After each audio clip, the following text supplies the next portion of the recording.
So tonight we have dinner. We have dinner. Yacht. The yacht. Last night I'm in New York City. Today I'm on this beautiful yacht in Miami. We are going to offer a private jet ride from New York to Florida. This is the reason why people come to live in Brooklyn, to get these spectacular city views. We got to go check out the rest of Miami. You ready? I'm ready. Come Let's on. go. We do it in the spirit of going against the grain of the negative media, giving inspiring information, and having people walk away from our show with something of value. You're seeing a disruption in both the real estate and the mortgage space. A lot of people are just not willing to put in the work. What video does is that it demands an emotional response. You know what I love about the show? It's totally unscripted. Welcome back to The American Dream. This week, we're taking you to a city that is synonymous with the American Dream. And to me, it's a little slice of paradise. You're gonna be seeing the best properties, the best restaurants, and you're gonna learn a thing or two along the way. We're going to Miami, and I couldn't be more thrilled to introduce you to who you're about to see next. He's everything you think of when you think Miami Beach, and for that reason, he's our guide to explore one of the most glamorous cities in America. Take it away.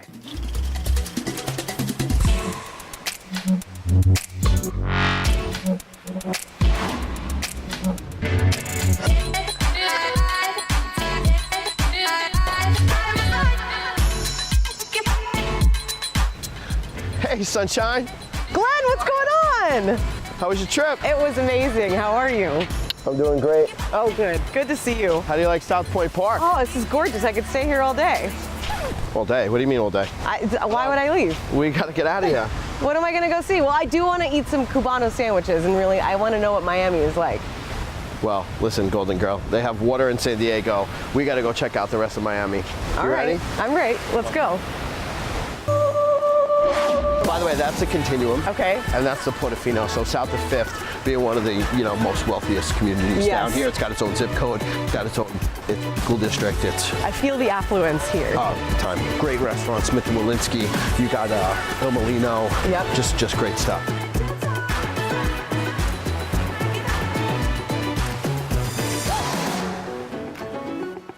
Glenn, I feel like my sunnies are way Your too what? San Diego. My sunnies. Sunnies. Yeah. What's a sunny? Well, these sunglasses. Oh, sunglasses. Yeah, jeez. Don't you feel like these are a little too San Diego? They're a little San Diego. Okay, I think I need some. Do you have any that are more Miami? I do have more Miami, actually. I had a feeling you'd come in clutch with some extra sunglasses. Wear them well. Okay. Be careful. Are these? You break them, you buy them. What are these? Versace's. Versace? Yeah, Versace. That's it. Did you steal these off a celeb? I did not. I bought them off a shelf. Okay, so where are we right now? So we are in Brickell. There was just actually a $14.3 million grant from the city that's going to clean this up underneath the railway from here. This is the Metro Rail. Okay. From here all the way back to the end of Brickell, which is literally only 14 blocks, but it's the most densely populated area down from New York City. The population is quadrupled in the last 10 years. Yeah, I was gonna say, So if you look Miami's at- known as the Magic City because it's grown so much in the last 100 years. This right? area, there was nothing. Every lot was vacant. There was nothing here. Oh my gosh, look at this. Oh my God, it's a huge iguana crossing. Crossing the road, watch out. They have that in San Diego? No, I've never seen it. I've never seen it. Get bit by sharks, but not an iguana. Everybody respect them? Everyone? Yeah, well, I mean, what are you gonna do, run it over? No, you can't. Bro, break your all these car people on that from- thing. Okay, I feel like I'm officially You're officially in Miami? in the city, yeah. You're in. Before we go anywhere else, I'm so thirsty. Can we get a drink somewhere? You know what the rule of Miami is, right? Stay hydrated. The rule? Oh, Stay okay. hydrated. Stay hydrated. Right, All right. exactly. Okay. It's 5 o'clock somewhere. We're at the Epic. Let's go grab that drink. I know you're thirsty. I feel like this is the right place to be, and I'm so thirsty. Leave your sunnies. Give me my sunnies. Leave your sunnies back there. All right, let's rock and roll. And this is like one of the top restaurants around. Is it so sick that you have to have your sunglasses on? Trying to be Elijah. Well, a little bit.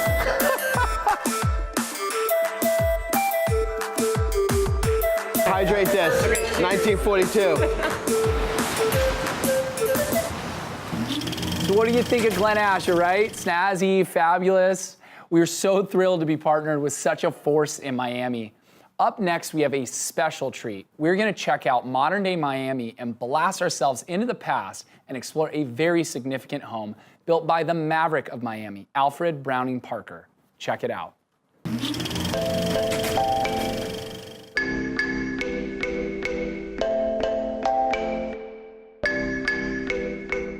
Amit, How's it going? I'm doing well. How are you? I'm doing awesome. Oh, man. Oh, you brought it. I did. Great Hey, to see you. Nice to see you too. Man, I stopped reading books in college.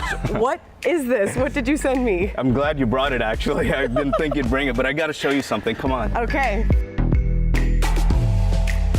So I'm really excited about this place, and Man. hopefully it starts to make sense Yeah. with the book. This property is amazing. And look at this. The architect, this is one of the most famous architects. Okay. His name is Alfred Browning Parker. Have you ever heard of Frank Lloyd Wright? Yes. So he takes after him. He does so many things with pretty much a local feel. Sure. And so It does say Miami's Maverick Model. right, exactly. So he's really good with that, with the architecture. People love these homes. Problem is, living in Miami with the sun and the views and everything, I don't have too many people looking at homes like this. Sure. That's why I send you the book, so maybe you can. That makes sense. You know what? I glanced at it, but I want to know in person. Tell me about this property. I get a sense that it's this mid-century modern Right. with this grand outdoor area, but it's an extension of indoor. Tell me about the Right, property. exactly. So you did read a bit, so that's great. That's great. And so with this property, basically there's lots of woods, lots of darks. So as far as the property, it looks like this inside. Okay. So it's pretty awesome like that. So one of my challenges as an agent was trying to get people to come here and to look at a property like this, because it doesn't have views, like I Sure. mentioned. So what we did is I flew in my videographer from California, all the way from California. Hey. Isn't that crazy? I don't blame you. This home probably had so many great memories in the past. And what we're doing is we're creating a story with memories Sure. like that.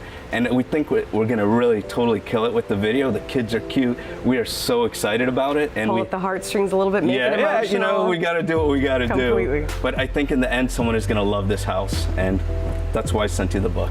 I love these type of homes. It really is becoming a trend for people to revitalize a property, anywhere from Seattle to, of course, here in Miami, for Right. people to take these properties, put their own personal touches on it, and really keep some of that character and that history, because there's a lot, as you see in that book, that goes with it. Yeah, and I'm so glad you're so excited about that, because that's the feeling I'm trying to get others to feel. Just attached to the property. Exactly. 100%. It's beautiful. Let's check it out. Let's go. Come on.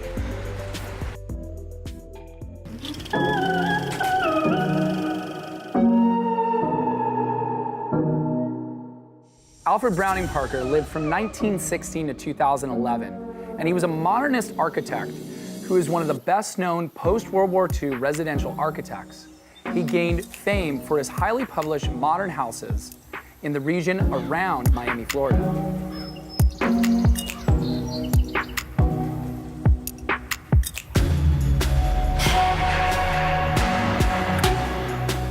Alfred Browning Parker designed well over 500 projects in his 60-year career. Most notable were his own homes, especially the homes he designed for himself on Royal Road and in Gables Estates.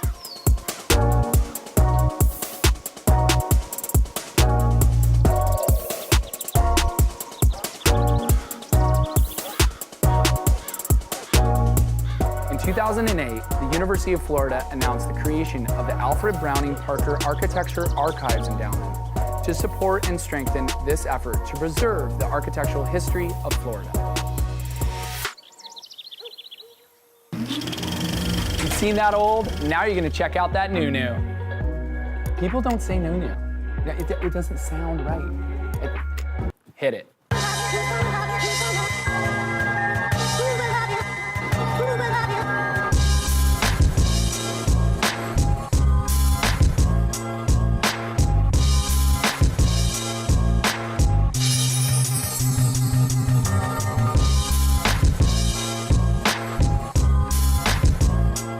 Welcome to Element 88, a 33-unit building in East Williamsburg. This project is one of the most unique projects I've been a part of. It has 33 completely different floor plans. There's a 6,000 square foot amenity space, for the whole building, a fitness center, a pet grooming station. I mean, it has it all, and the views to come along with it. Come on in.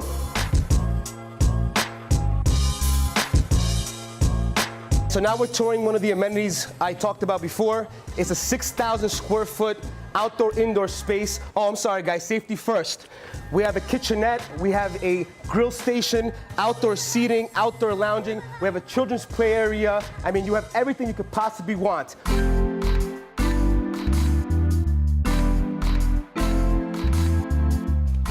So here we have the model apartment. It's a 2-bedroom, 2-bath, a little shy of 1,000 square feet. The kitchen is Scavellini cabinetry from Italy, paneled refrigerator and dishwasher, Calcutta Caesar stone. The developer did not cut any corners. You have engineered wood flooring with a herringbone pattern. Every single apartment in this building has 12-foot ceilings. I mean, where do you get that? Here's the first bedroom in the apartment. It's good for a child and a guest room, whatever you want it to be, even an office. Look at these doors, 10-foot high doors. I'm 6 feet tall, it makes me look tiny.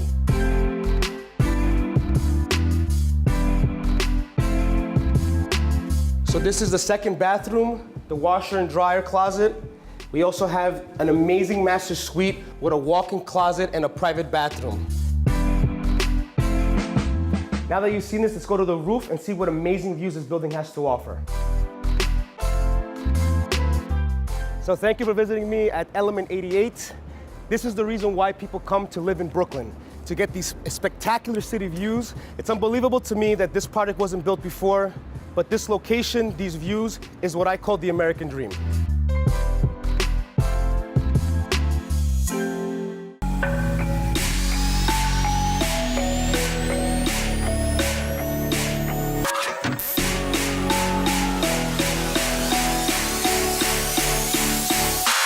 This is Doma in Wynwood, just opened last week. Really hot spot.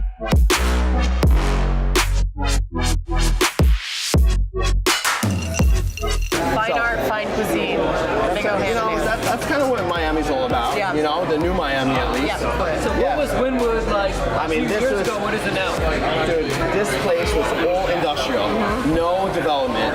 So Moishe Mana came in, bought out a ton of space, so that a lot of all the big developers, and they said, you know, this industry district could be transformed from warehouse to new and cool. Yeah. So Wynwood is kind of like the Williamsburg in New York, but not as grungy. Okay. It's got a lot of bars, a lot of restaurants, great food. So the chefs here are actually trained under a Michelin star chef, and they open their own restaurant. Okay. And like, it's small. Look, there's what, 20 tables? Yeah, it's an Great. intimate feeling, but it's also very trendy and warm. That's it. You can just tell it. Whatever's about to come out of that kitchen is going to be good. You normally don't see. Hey, what is up, man? How are you? Pull over a chair. Grab a chair.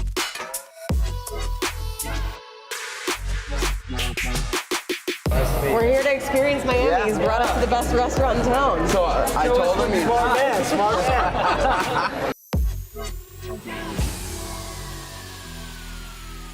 Because people can get more than just a restaurant.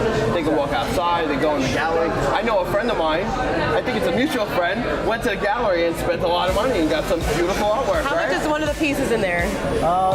Actually, this artist is Rena, who's a French artist. But you change it, right? They change it Okay. every week. They change the insulation. Actually, the front of the building changes as well with it. Oh, really? Wow. So That's they pretty cool. repaint the private property in front. You know, Wynwood is totally different than any other neighborhood in Miami. It It's feels really like it.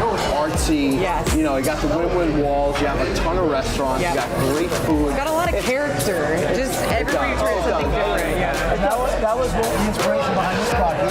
Because we're next to the railroad track, Right. the Florida East Coast Railroad. The project is actually called the Wynwood Track. You know, moving to New York with a big business, came here, left it there, go back once in a while, went back and forth, and decided this is a better quality of life. That's it, yeah. Right? You Quality of know? life is what it's If you could do it here and make it here and have your business here, life is great.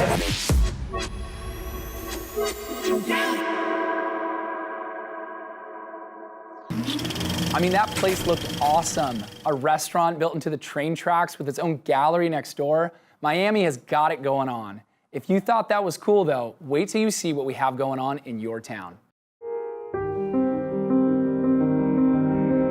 Hello, my name is Vickey Barron, and I flew in from New York City yesterday to participate in one of my favorite charities, which is Pathways to Independence.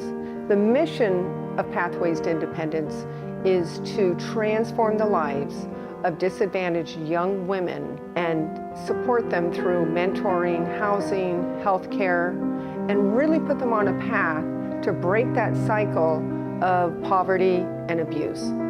And that touches my heart. This year I'm involved in a live auction item, and I am grateful to participate and look forward to raising a lot of money tonight to help these young women. With that said, I've got to get down and help them with the finishing touches.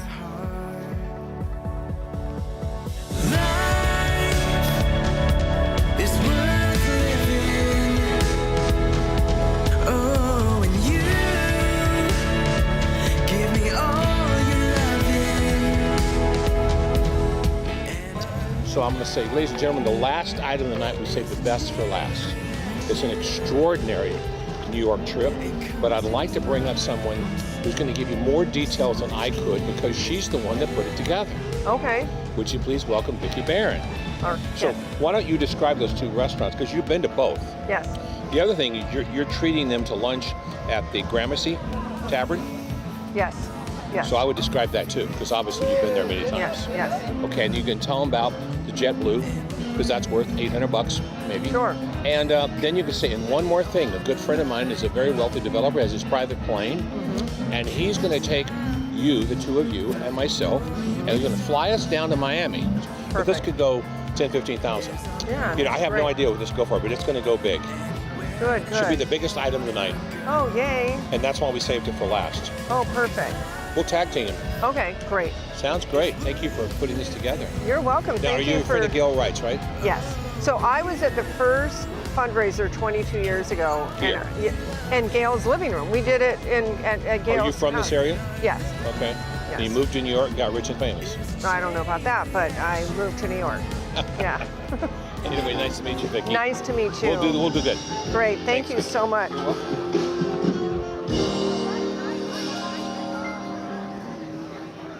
They've come a long way, haven't they? Oh my gosh. Oh, I've been to about 10 of them. This is the third time I've been to the office.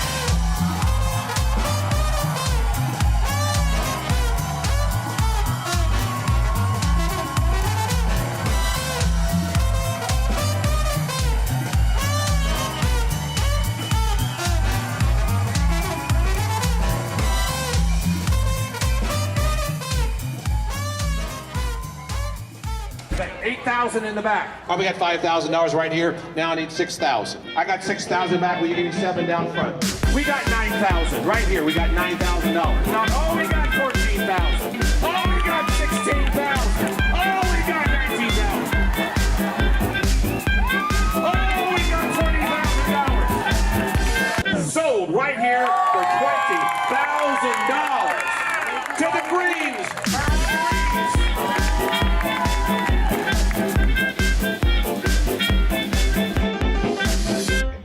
I am so excited with the results. I thought maybe we'd raise $12,000, $15,000 when the paddles started going up, and it was almost like a bidding war. We had $19,000, $20,000, and then the fact that they doubled down and we got almost $40,000 for this package. We raised so much money for Pathways. It's exactly why I flew out here. The goal was accomplished. Everyone's happy, and we're going to have a great time in New York.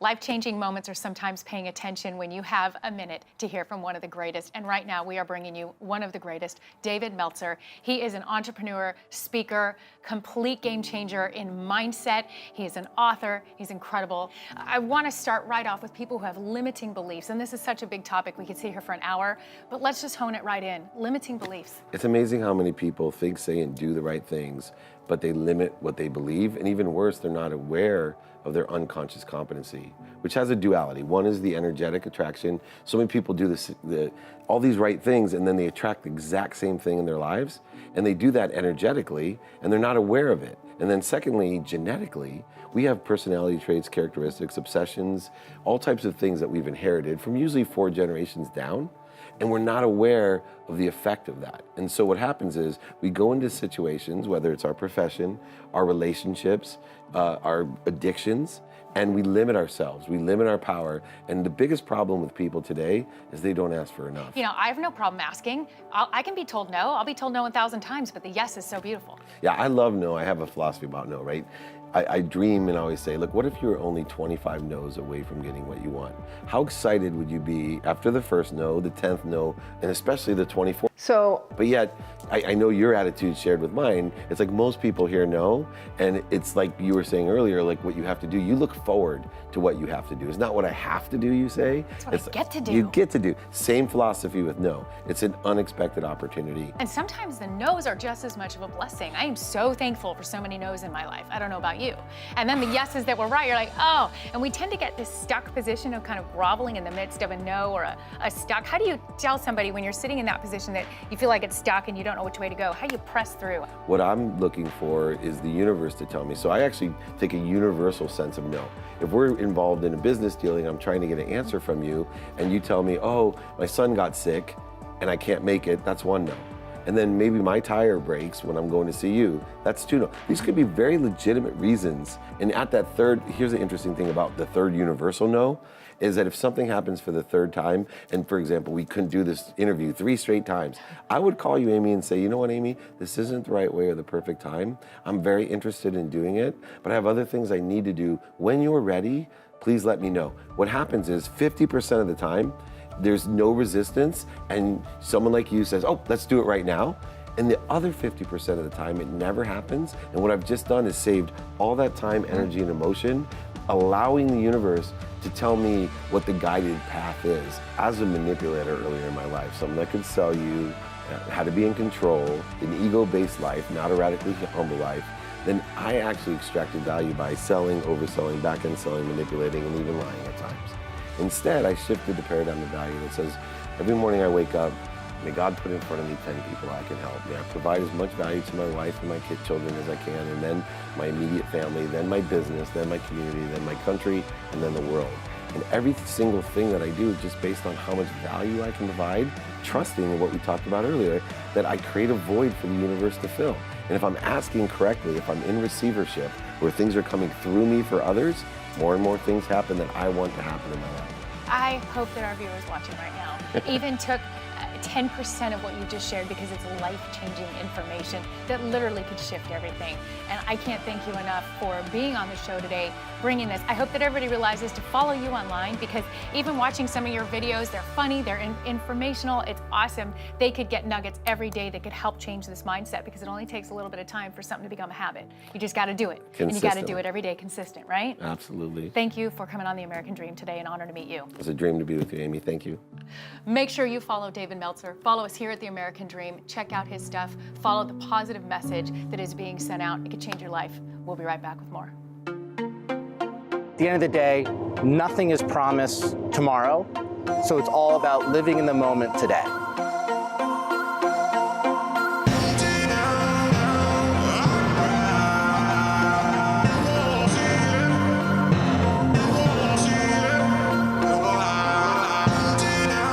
The American dream to me is all about freedom.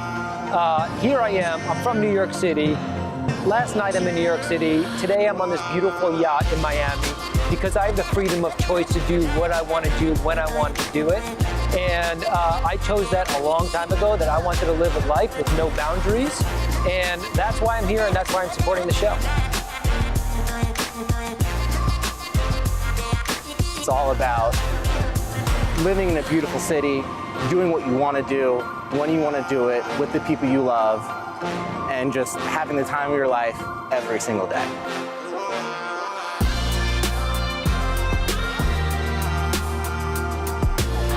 I love the American dream because it's a different angle on getting in touch with some of the real estate, some of the people. of the communities and not necessarily just solely based on some sort of a reality TV show and following characters. It's more about what's real in front of you and the subject matter at hand and the community, really, and the surroundings.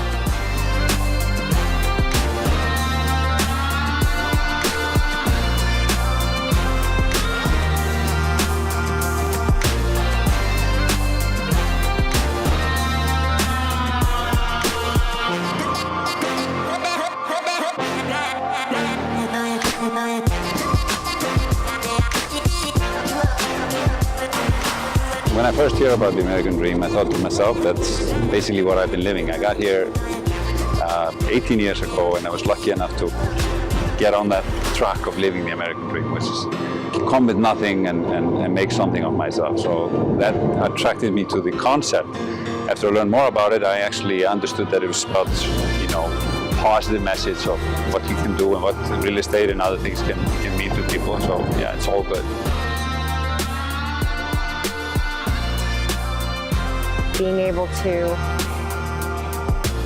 provide the best possible life and legacy for my children and for my family, you know, living a life of ease and comfort. And I think I've persevered and had a lot of tenacity throughout mine in order to create something, and to live here is like a dream.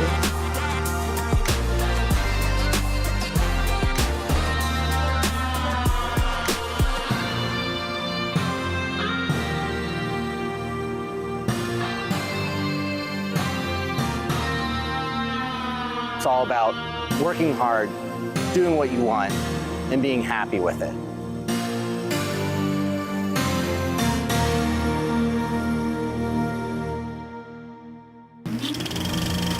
Glen, why didn't you take me on that boat, buddy? I've got my white blazer.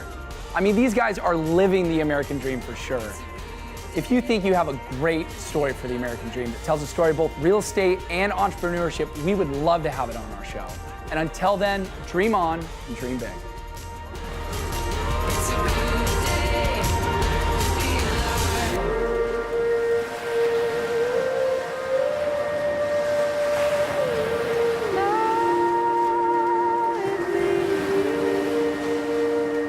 Okay.